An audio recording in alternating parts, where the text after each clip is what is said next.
Hello and welcome. I am Aisha Khan, your UGC NET English faculty at Super Coaching by Textbook. स्वागत है आपका इस session में जिसमें हम डिस्कस करने वाले हैं कि क्यों ऐसा होता है कि multiple thousands of students appear करते हैं फॉर यूजीसी नेट, लेकिन काफ़ी students despite a lot of hard work इस एग्ज़ाम को क्रैक नहीं कर पाते हैं। क्या वो रीजंस हैं, क्या वो मिस्टेक्स हैं जो वो कर देते हैं while preparing for this exam?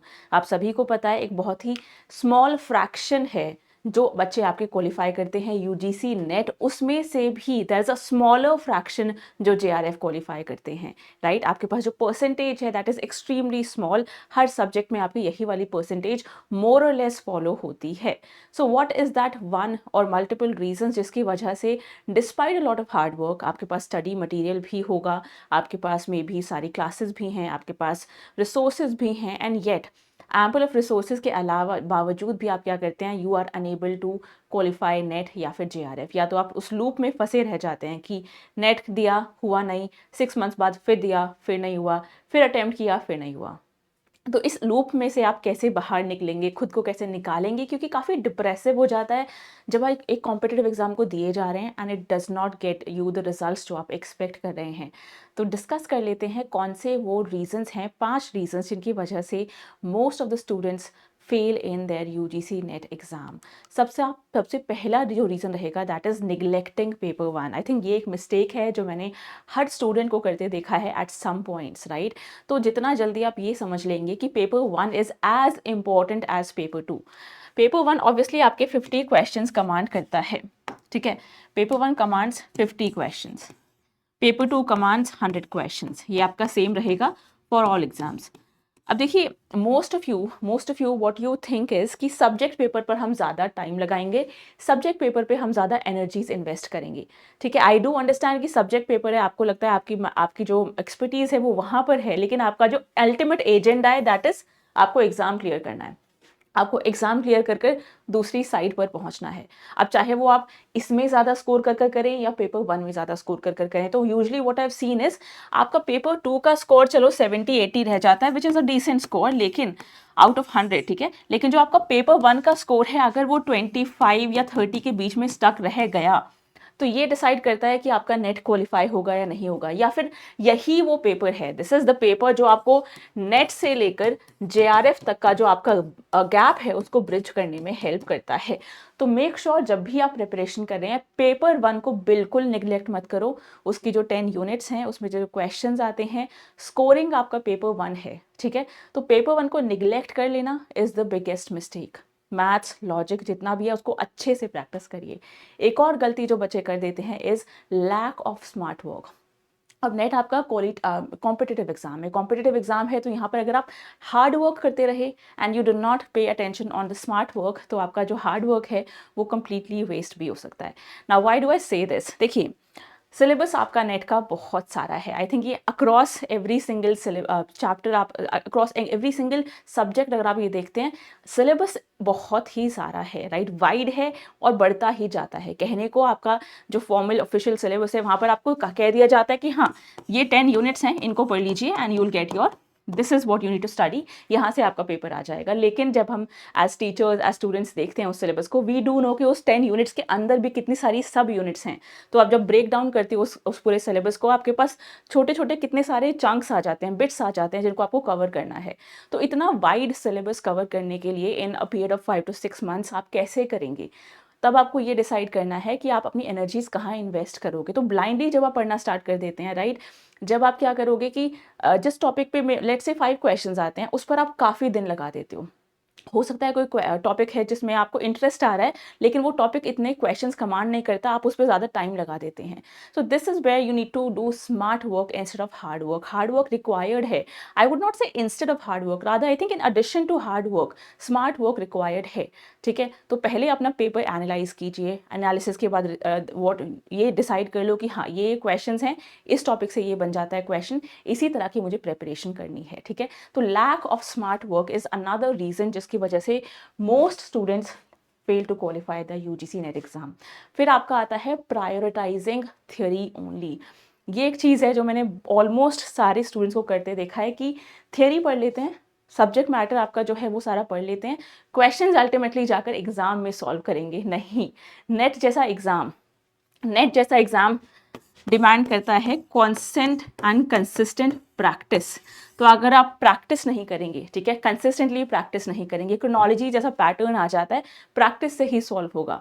Theory आपके पास है, नॉलेज आपके पास है, उसकी एप्लीकेशन भी तो आपको खुद ही टेस्ट करनी पड़ेगी। ये नहीं है, ये जो अप्रोच है कि एग्जाम में जाकर टेस्ट करेंगे कितना आता है, कितना लर्न किया है, वो आपका बिल्कुल भी इफेक्टिव तरीका नहीं है। तो इसीलिए हमेशा कहा जाता है question practice and theory simultaneously करो, do not simply prioritize your theory, ठीक है। फोर्थ आपका जो रीजन रहेगा जिसकी वजह से most of the students they do not qualify the net is inconsistency. किसी दिन आप out of a lot of motivation क्या करते हो, 4 दिन बहुत ज़्यादा पढ़ लिया, देन नेक्स्ट 1 वीक हाथ ही नहीं लगाया बुक्स को। आई नो 5 मंथ्स का आपका ये जो पीरियड है काफ़ी पेशेंस टेस्ट करने वाला पीरियड है, पर्सिवियरेंस आपको काफ़ी दिखानी पड़ती है, लेकिन at the end of those 5 months आपके पास जो रिजल्ट है वो आपको मोटिवेशन में हमेशा अपने दिमाग में रखना है कि this is where I want to be. आपका टारगेट है कि हाँ मुझे 5 महीने बाद एक टेस्ट होने वाला है, ये मेरा टारगेट है, मुझे ये पढ़ना है, ठीक है। अभी तो 5 महीने भी नहीं है, जून का जो साइकिल है वैसे ही थोड़ा सा आपका जल्दी होगा क्योंकि आपका पिछले वाले साइकिल का रिजल्ट नहीं आया है। तो जब ऐसे आपकी साइकिल्स डिस्टर्ब हो जाती हैं तब आपका कंसिस्टेंसी अगर डिस्टर्ब हो गया, that will affect you a lot. किसी दिन मोटिवेशन थोड़ी कम है, थोड़ा कम कवर कर लीजिए, लेकिन कभी भी if you are aiming for an exam like UGC NET, कभी भी ये नहीं करना है कि एट अ स्ट्रेच आपने मल्टीपल डेज पढ़ाई करी ही नहीं, ठीक है। जैसे ही आप इनकंसिस्टेंट हुए, आपका जो रिदम है, जो मोमेंटम है वो ब्रेक हुआ, आपका जो एक फ्लो है वो ख़राब हो जाएगा। सो वो बिल्कुल नहीं करना है। वो जो मोमेंटम है वो बहुत मुश्किल से बनता है वैसे भी। एंड सबसे इम्पॉर्टेंट रीज़न, जो लास्ट रीज़न मैं कहूँगी, is delay in preparing for your exam. आप लोग डीले करते रहते हैं, जैसे अभी हो रहा है। अब सबकी कट ऑफ आपने ऑलमोस्ट हमने डिस्कस कर ली है, ठीक है। आपने अपने आंसर की भी देख लिया, आंसर की के अकॉर्डिंग आपको अपना एक स्कोर पता है कि देखो ये मेरा स्कोर है, अब इसके अराउंड मेरे मार्क्स आएंगे, 1-2 मार्क्स बढ़ सकते हैं, घट सकते हैं, वो तो अभी फाइनल आंसर की आएगी तो वो आपको पता लग ही जाएगा, ठीक है, चैलेंजिंग के बाद। लेकिन फिर भी बच्चे क्या करते हैं, वेट करते हैं कि रिजल्ट आने देते हैं फिर पढ़ेंगे। जब तक आपका रिजल्ट आएगा, वैसे भी आपका फरवरी एंड चल रहा है, ठीक है, रिजल्ट मोस्ट लाइकली आ जाएगा इस वीक में, नहीं अगर आता है तो आपके पास March, April, May, you only have 3 months now, 3 complete months. तो जितना ज़्यादा आप डिले करते जाते हो उतना ज़्यादा जो सिलेबस है वो पाइल अप करता रहेगा। जितना ज़्यादा सिलेबस पाइल अप करता रहेगा उसको आपको 3 महीने में करने में दिक्कत होने वाली है।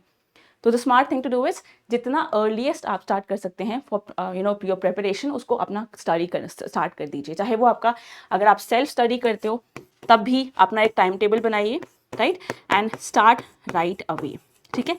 अगर आपको लगता है कि नहीं सेल्फ स्टडी से नहीं होगा मेरा, maybe I need guidance, maybe I need support, maybe I need somebody to tell me कि ये आपको टॉपिक्स कवर करने हैं, मुझे रेगुलर क्लासेस भी चाहिए, पेपर 1 पेपर 2 दोनों मुझे एक ही जगह कवर करना है, मुझे बुक्स भी चाहिए, मुझे PDF नोट्स भी चाहिए हर क्लास के, मुझे क्रैश कोर्स भी चाहिए एग्जाम से 1 मंथ पहले, साथ ही साथ मुझे PhD गाइडेंस भी मिल जाए सेम ही जगह पे।